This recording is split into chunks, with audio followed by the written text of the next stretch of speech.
এই দোয়াটা শিখে নেন, ইনশাআল্লাহ আপনার জীবনের সমস্ত সংকট কেটে যাবে।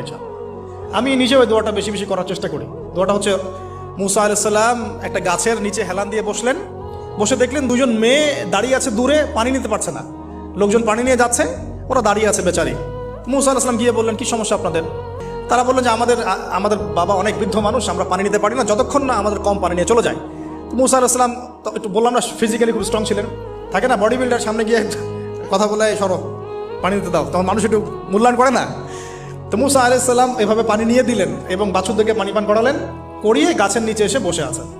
বসে বসে তিনি দোয়া করছেন, এই যে দোয়াটা তিনি দোয়া করছেন, রব্বি, একটা নেক কাজ করলেন না, মানুষের উপকার করলেন, নেক কাজ করে এসে গাছের নিচে বসে দোয়া করছেন, আল্লাহ এখানে তো আমার খাবার পানি বাসস্থান কিছুই নাই, আমি কি করব? রব্বি ইন্নি লিমা আনজালতা ইলাইয়া মিন খায়রিন ফাকির, রব্বি ইন্নি লিমা আনজালতা ইলাইয়া মিন খায়রিন ফাকির।